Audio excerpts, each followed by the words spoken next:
Hello अस्सलाम वालेकुम friends, मैं आपको वेलकम करता हूँ video expert teaching YouTube channel पर। आज का हमारा टॉपिक है इकोनॉमिक्स इको 401 की शॉर्ट लेक्चर सीरीज़ का लेक्चर नंबर 22। आज के लेक्चर में जो टॉपिक हम कवर करेंगे उसमें है oligopoly, differences of oligopoly with other market structures, collusion की बात होगी, 2 possible scenarios of oligopoly. Number 1 is collusive oligopolic and number second is non-collusive oligopoly, collusion and game theory, the prisoner dilemma, situation benefit of price discrimination, इसके ऊपर detail में बात होगी। Maximum strategy कौन सी होती है और मैक्सिमस स्ट्रेटजी कौन सी होती है, इन दोनों के डिफरेंसेस पे बात करेंगे। डोमिनेट स्ट्रेटजी गेम के ऊपर भी बात होगी। तो चलिए बढ़ते हैं अपने लेक्चर की जानिब।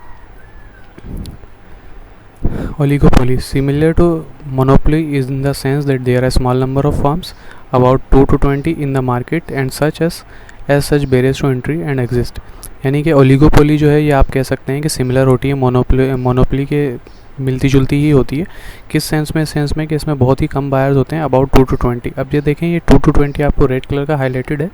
ये आपके एमसीक्यूज़ में आ सकता है कि ओलिगोपोली के अंदर मैक्सिमम कितनी फर्म्स होती हैं। तो 2 to 20 ये एमसीक्यूज़ में आ सकता है, तो ये आप नोट डाउन कर लें। दूसरा, ये हाईलाइटेड नोट्स अगर आपको चाहिए तो इस वीडियो की डिस्क्रिप्शन के अंदर मेरा ईमेल आईडी मौजूद है, आप मुझे ईमेल कर दें, और एक व्हाट्सएप ग्रुप का लिंक भी मौजूद है, उसको आप ज्वाइन करके एडमिन यानी कि मुझे या मेरी टीम के किसी बंदे को मैसेज कर सकते हैं।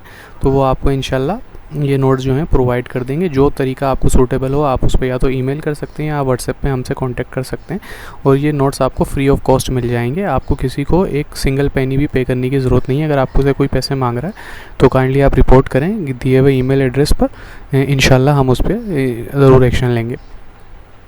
It is similar to perfect competition in the sense that firms cooperate with each other, often favorably, which may result in the price very similar to those that would obtain under perfect competition। यानी कि इसके अंदर ऐसा होता है कि ये perfect competition से मिलता जुलता इस सेंस के अंदर है कि जो फर्म्स आपस में compete कर रही होती हैं वो प्राइजेस को इतना ज़्यादा नहीं बढ़ाती, उनके प्राइसेस मिलते जुलते होते हैं, इसलिए हम ये कह सकते हैं कि ये perfect competition से मिलता जुलता होता है। ओलिगोपोली और दूसरे मार्केटिंग स्ट्रक्चर में क्या डिफरेंस होता है उसकी बात हो रही है यहाँ पे। एक ओलिगोपोली जो है वो मार्केट की वो फॉर्म होती है जिसके अंदर इंडस्ट्री डोमिनेट कर रही होती है स्मॉल नंबर से, जो कि ओलिगोपोलिस्ट कहलाते हैं। The word is drive from Greek words of few seller, यानी कि ग्रीक वर्ड से इसको ड्राइव किया गया है जिसका मतलब होता है few sellers. Because there are few participant in the type of market, यानी कि इस ओलिगोपोली के अंदर बहुत कम पार्टिसिपेंट होते हैं मार्केट के अंदर।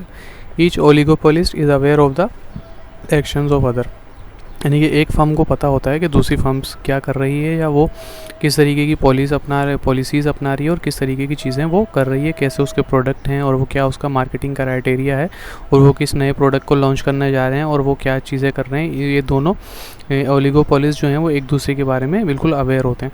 The decision of one firm influence and are influence by the decision of other firm, यानी कि एक दूसरे के डिसीजन जो है वो एक दूसरे से इन्फ्लुएंस होते हैं। अगर एक कोई नया प्रोडक्ट लॉन्च करने जा रही है तो दूसरी फर्म जो है उसको मालूम होता है कि ये एक नया प्रोडक्ट लॉन्च करना है, तो वो उससे पहले कोशिश करते हैं कि वो भी कोई नया प्रोडक्ट लॉन्च करें। Strategic planning by oligopolist always involve taking into account the likely response of the other market participant. This cases oligopolistic market industry to be at the high risk of collusion। यानी कि जब strategic planning जो करते हैं ये लोग ओलिगोपोलिस्ट के अंदर, जो फर्म्स जो होती हैं, ओलिगोपोलिस्ट से मुराद यहाँ पे फर्म्स ही हैं क्योंकि कम होती हैं तो ये ओलिगोपोलिस्ट्स कहलाती हैं। तो जहाँ भी ओलिगोपोलिस्ट्स का लफ्ज़ आएगा तो आपने समझ जाना है कि ये एक फर्म की बात हो रही है, 2 फर्म्स की बात हो रही है। तो यहाँ पे 2 फर्म्स जब एक दूसरे की स्ट्रेटेजिक प्लानिंग को जानती हैं और एक दूसरे से मिले जुले प्रोडक्ट को लॉन्च करने की कोशिश करती हैं, तो इसमें बहुत ज़्यादा हाई रिस्क होता है कि वो आपस में कोलाइड कर जाएँ। यानी ये आपस में देखते हैं आप कंपटीशन की सूरत में झगड़ा फसाद हो जाता है और इस तरीके के मामला हो जाते हैं, या उनकी पॉलिसीज़ आपस में टकरा जाएँ वो एक दूसरे से। यहाँ पे कोलिजन से मुराद झगड़ा या फसाद नहीं हो सकता, ये हो सकता है कि वो दोनों एक दूसरे की एक प्राइस कम करना शुरू करे तो दूसरी भी प्राइस कम करना शुरू करे, तो इस हद तक आ जाए कि दोनों को लॉसेस होना शुरू हो जाए। ऐसा होता नहीं है, लेकिन कोलिजन के वर्ड को डिफ़ाइन करने के लिए मैं आपको एग्जाम्पल के तौर पे यहाँ पे ये बात समझा रहा हूँ। आगे बढ़ते हैं।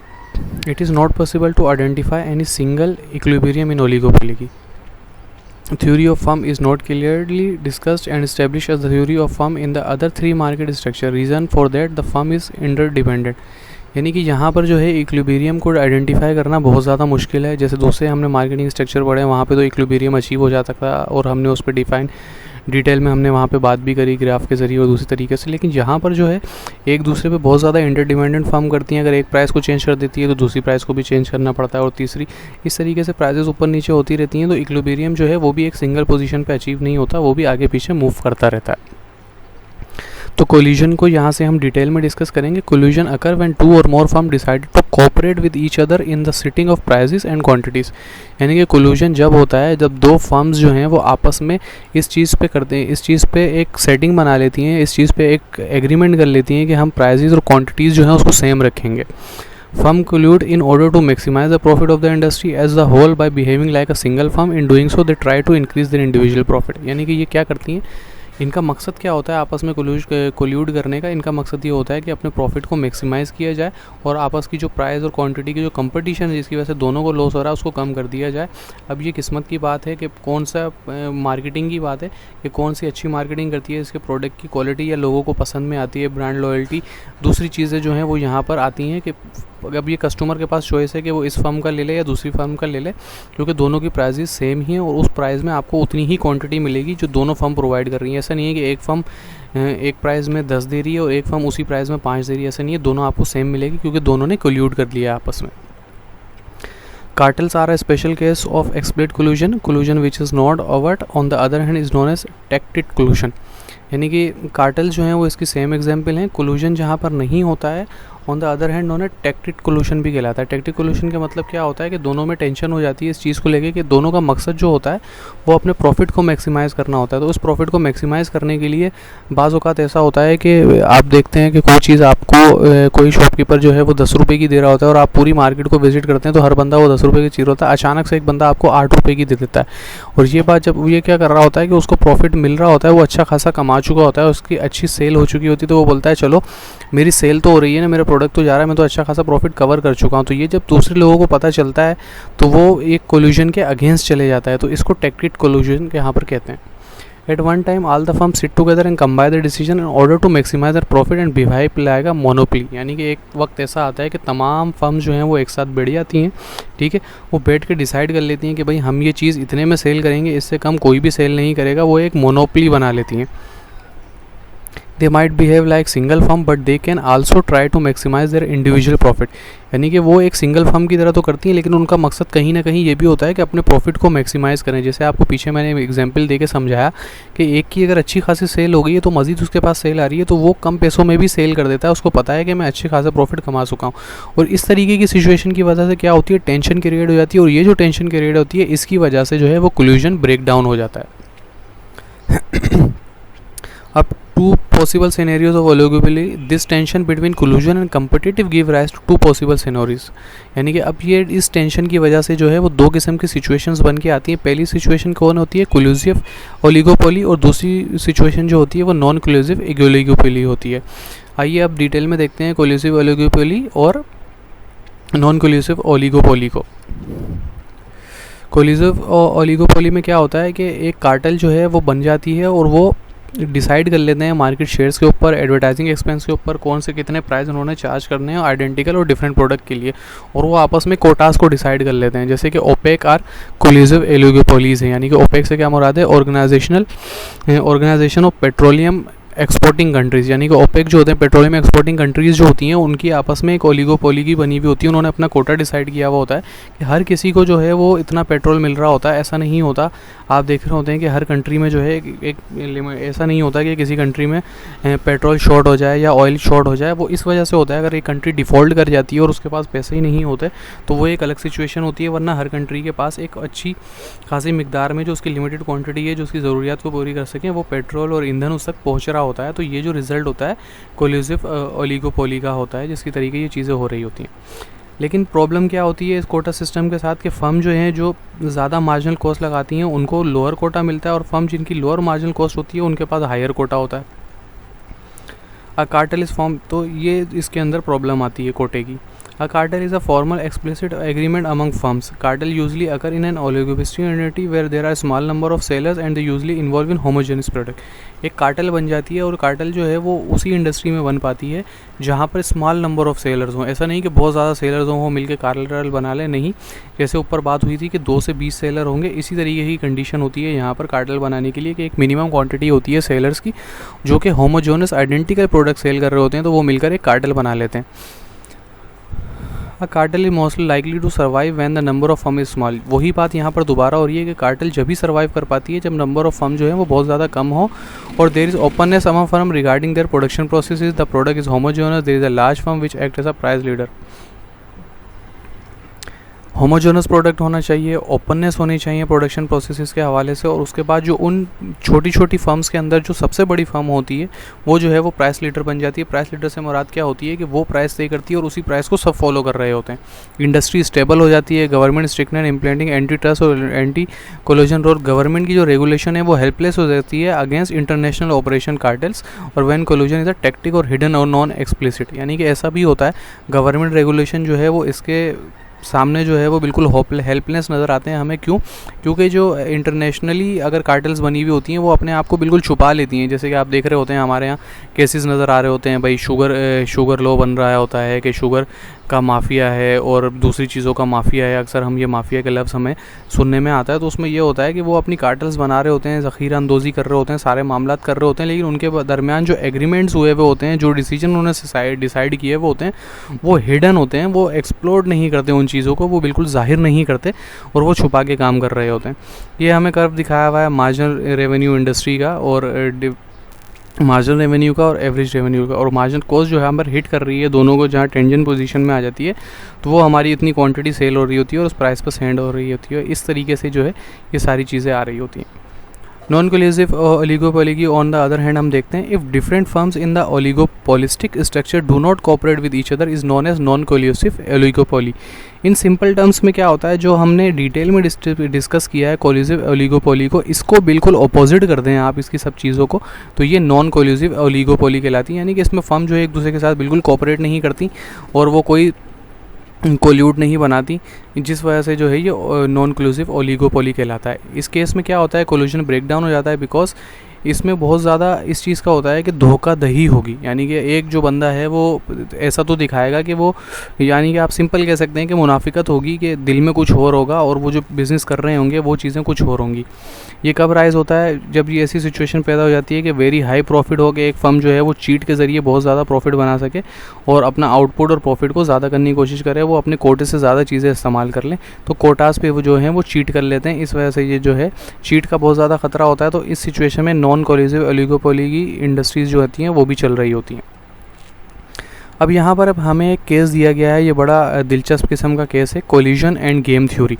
द प्रिजनर डिलेमा सिचुएशन बता रही है. इसको मैं आपको एक साथ पढ़ के सुनाऊंगा. मैं एक डिटेल में बता देता हूँ कि भाई 2 क्रिमिनल्स हैं, उन्होंने एक क्राइम किया है. यानी कि आप एक मिसाल ले लें कि 2 चोर हैं, उन्होंने चोरी की है, अलग अलग जगहों पे 2 चोर हैं, उन्होंने चोरी कर ली है. अब मिलके की या एक साथ की, खैर दोनों को एक दूसरे की चोरी के बारे में पता है कि भाई इन्होंने चोरी की है. अब जब उन्होंने चोरी कर ली तो उनको जो है वो पुलिस पकड़ लेती है, पकड़ के अलग अलग सेल्स में रख लेती है और उनको इंटरोगेट करती है सेपरेटली. अब डिलेमा यहाँ पर ये होता है कि अगर दोनों जो हैं वो अपना क्राइम जो है अगर वो कन्फेस कर लेते हैं तो उनको 5 साल की जेल होगी. अगर वो कन्फेस नहीं करते तो पुलिस के पास कोई सबूत नहीं है कि वो बता सकें कि भाई इन्होंने चोरी की है और उनको आज़ादी मिल जाएगी. लेकिन उनकी पनिशमेंट इस सिचुएशन में अगर वो कन्फेस नहीं करती या तो बहुत कम होगी या तो फिर ज़ीरो होगी. लेकिन इसमें एक और मसला आ सकता है कि इन दोनों को एक दूसरे के अगेंस्ट पुलिस इंटेरोगेशन के दौरान इन दोनों को बोल सकती है कि आप ऐसा करें कि आपका जो दोस्त है या दूसरा चोर है, आप जानते हैं कि उसने चोरी किया, आप उसके ख़िलाफ़ बयान दे दें. अगर उसके ख़िलाफ़ आप बयान दे देंगे तो आपको बिल्कुल छोड़ दिया जाएगा और उसको जो है वो सज़ा दे दी जाएगी. अब जब एक बंदा होता है, जाहिर सी बात है, जब एक बात इसको बोली जा रही है तो ये भी सोच सकता है कि यही सेम बात ऑफ़र उसको भी की गई होगी.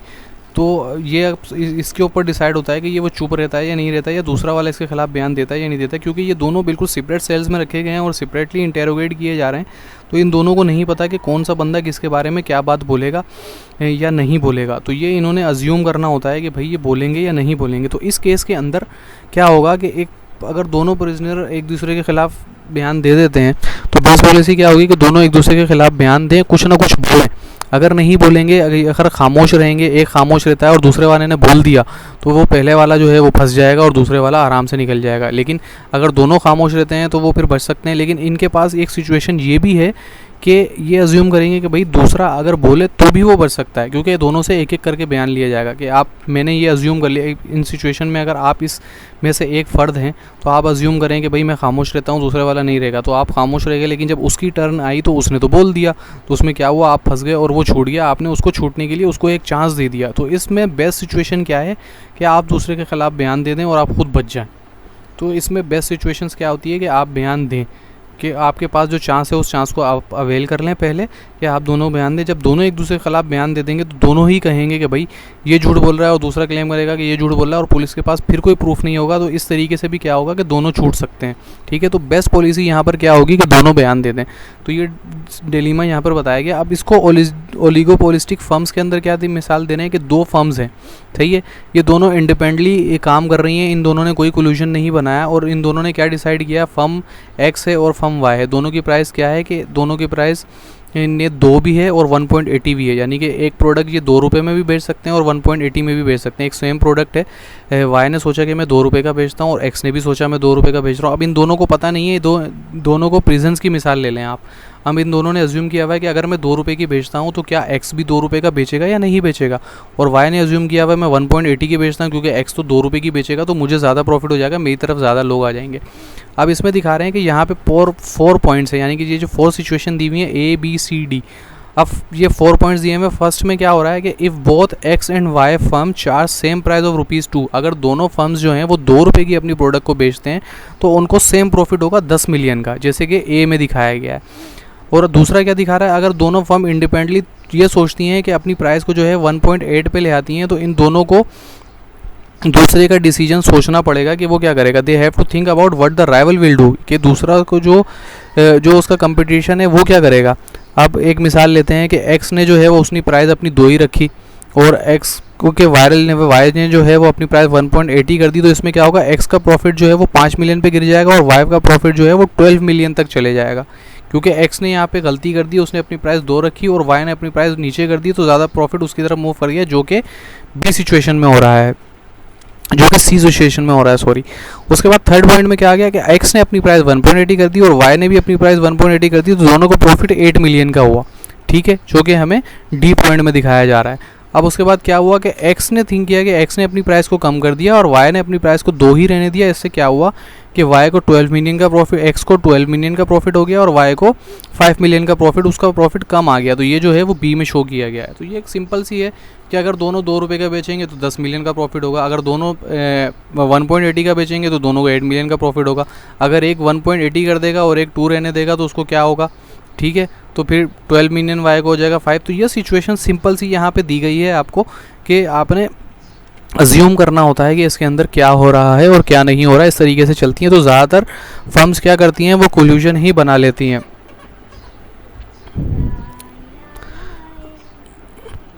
इसके बाद जो आगे स्ट्रेटेजी है वो है maximum strategy. Maximum strategy is a cautious pessimistic approach in which firm try to maximise the worst pay off they can make. It is the policy to adopting the safer side. It means the firm is trying to maximize the minimum profit that it will make. अब इसको हम यहाँ से कैसे कर सकते हैं, maximum strategy के क्या किया, एक्स ने क्या किया, अपनी प्राइस जो है वो 1.80 कर ली और उसने ये अज्यूम किया कि 2 जो है वो भी अपनी प्राइस कम करेगा, और अगर वो प्राइस कम कर देगा तो मुझे, और मैं प्राइस 2 रखूँगा, और वाई जो है एक बंदा जो है वो प्राइस 1.80 कर देगा तो उसको ज़्यादा प्रॉफिट हो जाएगा, मुझे कम प्रॉफिट हो जाएगा। तो मैक्सिमम स्ट्रेटेजी यहाँ पर किसने अपनाई कि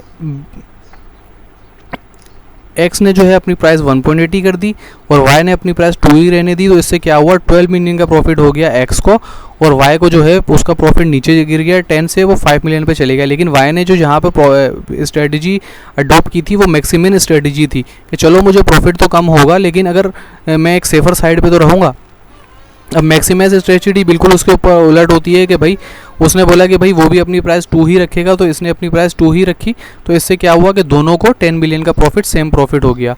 अब ये अजम्पशन पर है कि आप मैक्सिमम स्ट्रेटजी आपकी लगती है, मैक्सिमैक्स स्ट्रेटजी लगती है, ये जब आपका रिजल्ट निकल कर आएगा, जब आपकी सेल हो जाएगी, आप अपना प्रॉफिट मार्जिन काउंट करेंगे तो आपको पता चलेगा। तो लास्ट वन जो है dominant strategy game, both this strategy lead toward the same strategy, this is cutting down of petrol price 1.80, this type of game is called dominant strategy game. अगर दोनों ने अपने जो प्राइस जो है वो कटिंग डाउन 1.80 कर दी तो ये डोमिनेंट स्ट्रेटजी गेम कहलाता है। Given that X and Y are tempted to lower the price, they both end up tempting the lower profit hypothesis 8 million each. If they collude and charge the same price, they will get profit of 10 million each. Thus collusion rather than price war would be beneficial for both. Dominant strategy game यहाँ पर ये बता रहे हैं कि अगर ये assume करके प्राइस ऊपर नीचे करते रहेंगे तो ऐसा होगा, कभी किसी को प्रॉफिट हो जाएगा, कभी किसी को प्रॉफिट हो जाएगा। लेकिन अगर दोनों मिलके कोल्यूशन बना लेंगे तो इसमें क्या होगा कि दोनों को 10-10 मिलियन का प्रॉफिट होगा और 2-2 मिलियन का जो लॉस हो रहा है उस लॉस से ये बच जाएंगे। तो इस वजह से जो है कोल्यूशन जो है वो बेटर है देन के आप प्राइस वार करते रहें। ठीक है, तो ये था गाइस आज का लेक्चर। मैं उम्मीद करता हूँ आपको समझ में आएगा। थोड़ा सा डिटेल लेक्चर था, मैं ये कोशिश करता हूँ कि आपको लेक्चर भले थोड़ा लंबा हो जाए लेकिन इस तरीके से आपको समझा दिया जाए कि आपको दोबारा ये लेक्चर पढ़ना ना पड़े, आप सिर्फ दोबारा ये लेक्चर सुन लें पेपर से पहले और आप इजीली जाके पेपर दे सकें। अब इसके रिटर्न में हमारी रिक्वेस्ट आपसे ये है कि काइंडली वीडियो को लाइक करें, शेयर करें और चैनल को सब्सक्राइब ज़रूर करें। Vu expert teaching YouTube channel को सपोर्ट करें। इससे क्या होगा कि हम मोटिवेट रहेंगे और मज़ीद अच्छी अच्छी वीडियोस आपके लिए लाएंगे। मिलते हैं अगली वीडियो में, जब तक